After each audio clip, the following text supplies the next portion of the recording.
The morning sun spread gently over the small dirt roads, the fresh air carrying the cool scent of grass and trees.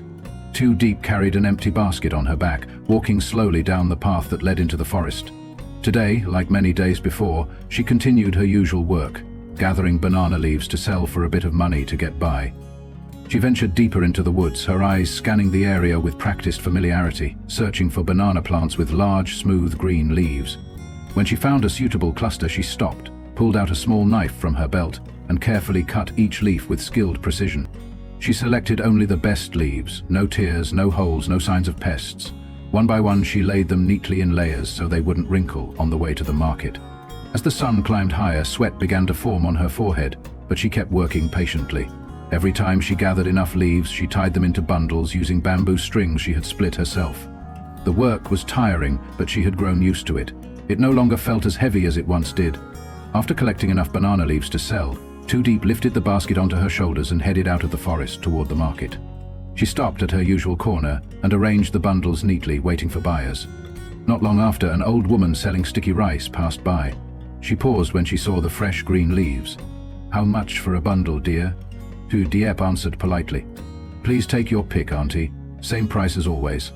The woman smiled warmly, picked out a few bundles and handed over the money. Other vendors in the market soon gathered to buy as well. Within a short time, most of her banana leaves were sold. Looking at the modest amount of money in her hand, she let out a quiet breath of relief. At least today she had enough to buy some necessary items. After selling everything, Tu Diep stopped by a small general store near the market. She stood in front of the shelves, her eyes lingering on the neatly arranged ceramic bowls and plates. Back home, she had almost nothing, just a few worn-out items. She carefully chose a single bowl and one plate, then handed the money to the shopkeeper.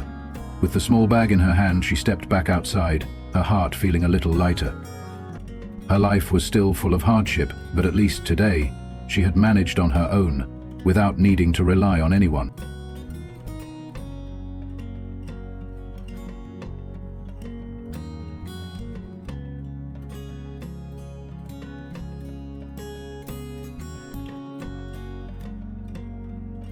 That sense of peace didn't last long. Tu Diep felt a strange sensation, like someone was watching her from behind. What she didn't know was that Pao had been quietly following her every step. Dressed in dark clothes, he held a bouquet of flowers in his hand, his eyes locked on her small figure ahead. Days had passed, each one filled with torment and regret. He kept replaying memories of her in his mind, but every time he tried to approach her, she rejected him without hesitation. Today he had made up his mind. He wouldn't let her escape again. Tu Diep stepped into her yard, reaching for the door when she froze. Footsteps behind her. She turned. Pao was standing there, holding a carefully wrapped bouquet. Her brows furrowed, her eyes wary. "What are you doing here?" Pao swallowed hard, forcing a soft smile. "I just want to see you, talk to you." She looked at the bouquet in silence, unmoved. Taking a breath, she answered firmly, "No." The rejection hit like a knife. Pao clenched his teeth, eyes burning with frustration. "You really think you can walk away from me?" Suddenly, he grabbed her wrist and yanked her toward him. "You're still my wife. You have to come back to me." Tu Diep panicked, struggling to free herself. "Let me go." "Right then," a cold, commanding voice cut through the tension. She said, "Let go." Pao froze and turned around. James was standing at the gate. He walked forward, slowly, each step steady and filled with silent warning. Pao didn't release his grip, but something flickered in his eyes. "This has nothing to do with you." James's voice was sharp and icy. "I don't care. Touch her one more time and I'll report you immediately." The words hit hard. Pao's pride shattered in silence. His grip tightened once more, then let go. He stared at Tu Diep one last time before turning and walking away, eyes still burning with resentment.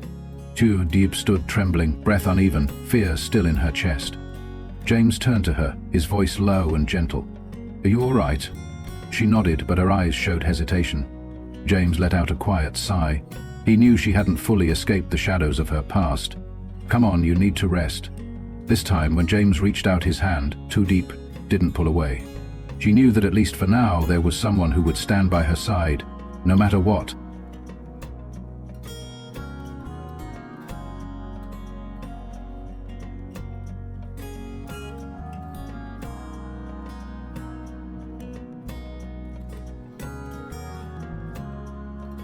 After forcing Pao to leave, silence settled inside the small hut. James looked at her for a long moment, then spoke softly. "Let's go outside for a bit. The fresh air will help you feel better." Tu Diep quietly nodded and stepped out of the hut. She took a deep breath, letting the cool breeze pass through her hair, carrying the earthy scent that lingered after a light rain. James stood beside her, his gaze fixed on the distant trees. "Do you want to go with me to the forest? I need to cut some bamboo to repair the water system." She hesitated briefly, then nodded. Going with him might help ease the weight in her heart. They walked together into the forest. Their hands gently found each other as they walked, exchanging quiet words along the way. When they reached the bamboo grove, James carefully selected straight, sturdy stalks and began cutting them. Tu Diep helped bundle the pieces, tying them neatly for easier carrying. Every so often she glanced at him, her eyes softer than before. When they finished, they lifted the bamboo and began walking back. Seeing James carry too much, she spoke up. "Let me take some of that." James turned to her, frowning slightly. "You're not fully recovered yet. Don't push yourself." She pouted, but didn't argue. She understood his concern, but didn't want to be a burden either. Back at the hut, they worked together to repair the water system. Tu Diep wasn't experienced with such things, but she tried her best to help. James watched her with a faint smile. "You seem more used to hard work than I thought." She let out a soft laugh. "The first in days. I'm not as strong as you think." That evening they shared dinner in the little hut. The meal was simple, but it felt strangely comforting. Under the warm, flickering light of the oil lamp, James suddenly said, "Tu Diep, I like you." She froze, the bowl in her hand trembling slightly. She couldn't bring herself to meet his eyes. "James, I'm not the right person for you." James set his bowl down, his eyes calm but firm. "Who says that? You have the right to choose your own happiness." Tu Diep lowered her head, her heart in turmoil. She couldn't believe someone like James could have feelings for someone like her, someone with so many scars. After a long pause, she whispered, "I can't." James looked at her quietly for a long time, then let out a gentle sigh. He knew she needed time, but he also knew he wouldn't give up.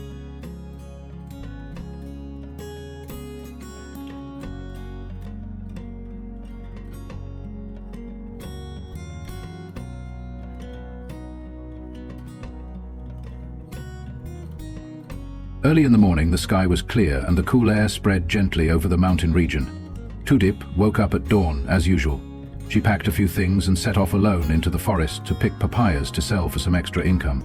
She walked along the familiar winding paths, her steps light, though her mind was still tangled with thoughts. When she reached the forest, Tu Diep searched for papaya trees heavy with fruit. She carefully chose the ripened ones, used her knife to gently cut the stems and placed them into her basket. Sweat dotted her forehead, but she didn't stop. She bit her lip and kept working. After gathering enough, she was about to head back when she unexpectedly ran into someone familiar. Chi Lan, a woman who had once helped her after she was thrown out of the Pao household. Seeing Tu Diep, Chi Lan smiled warmly. "It's been a while, how have you been?" Tu Diep gave a small smile, though her eyes held a quiet heaviness. "I'm fine, still trying, every day." Chi Lan looked at her for a moment, then gently sat down beside her.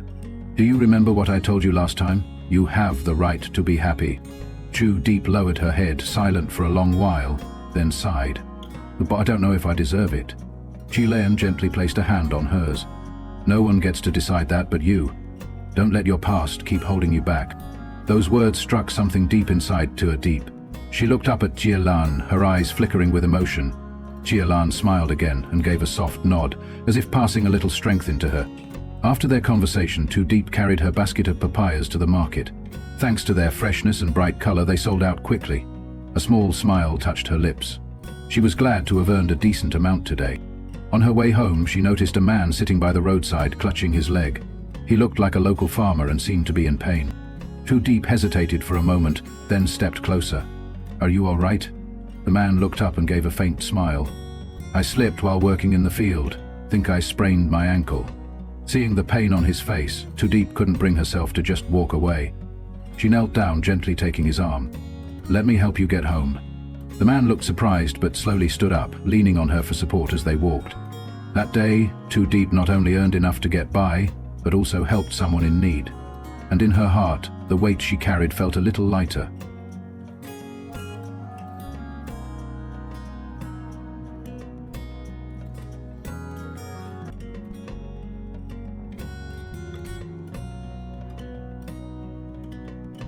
James sat in his car, his eyes quietly fixed on the vast fields before him. His work never stopped, and today was another important meeting to negotiate an agricultural supply contract. He stepped out, the polished soles of his shoes landing softly on the dry soil. His mind wandered to the economic challenges weighing on this region. A farmer approached and shook his hand, his face showing visible concern. "Yields have been low lately. We're worried we won't meet the contract requirements." James nodded, his sharp gaze scanning the worn-out fields ahead. "I understand, but we need to find solutions. I'm willing to provide additional funding to improve the soil and seed quality." After the contract was signed, James continued on to one of the farms to check the current state of business. The trees were bearing fruit, but the production was still below expectations. Watching the workers move quickly through their tasks, James couldn't help but feel concerned. He walked over to the farm manager, his tone calm but firm. "We need a new strategy to recover. I'll send in experts to provide guidance and support." Just as he was leaving the farm, a scene ahead caused his steps to slow. Tu Diep was standing nearby talking with a man, the same farmer she had once helped. They spoke casually, and there was a rare softness on her face, lighter than usual. James stopped. His eyes dimmed. He didn't want to admit it, but a strange unease crept into his chest. Without saying a word, he turned and walked quickly back to his car. When the door shut behind him, he gripped the steering wheel tightly. It was a strange feeling, something he wasn't used to. He had never cared this much about anyone, but with Tu Diep, everything felt out of his control. From a distance, Tu Diep caught a glimpse of James walking away. She froze for a moment, realizing he might have misunderstood the situation. Without thinking twice, she rushed after him. But by the time she reached the road, his car was already gone, leaving behind only a faint trail of dust. She stood there, heart sinking into silence. The farmer beside her glanced at her, then said gently, "If you're worried, why don't you go find him and explain?" Tu Diep bit her lip, her eyes flickering with hesitation. She didn't know what to do, but deep inside, she didn't want James to walk away with the wrong impression. Her gaze followed the winding road ahead, and in her heart a question lingered. Should she go after him?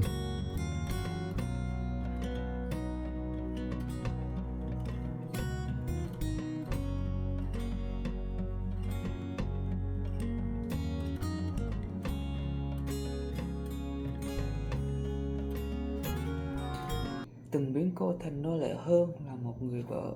Nhưng khi cô cúi xuống nhặt từng chiếc lá rong, hình ảnh Giam bất ngờ chợt hiện lên trong tâm trí. Anh đã xuất hiện như một tia sáng giữa bóng tối. Cô kéo cô ra khỏi địa ngục ấy bằng lòng tốt và sự kiên nhẫn. Vậy mà trái tim cô lại run rẩy, không phải vì hạnh phúc mà vì nỗi sợ hãi rằng tất cả chỉ là sự thương hại trá hình. Diệp dừng lại, tay nắm chiếc lá rong đến mức nó nhàu nhĩ. Cô tự hỏi liệu mình đang tự dệt nên một giấc mơ không có thật. Giam với dáng vẻ lịch lãm của một CEO giàu có và cô, một người phụ nữ nghèo từng bị chồng ruồng bỏ. Hai thế giới ấy làm sao có thể hòa hợp? Trong sâu thẳm tâm hồn, cô khao khát được yêu thương, nhưng nỗi tự ti như một bức tường vô hình ngăn cô lại. Cô thở dài, đặt chiếc lá vào gùi, rồi tiếp tục bước đi, mang theo cả hy vọng lẫn hoài nghi. Tại phiên chợ nhỏ của thị trấn, Diệp bày bó lá rong ra một góc đường nơi dòng người qua lại tấp nập, nhưng chẳng mấy ai để ý đến cô. Cô đứng đó lặng lẽ quan sát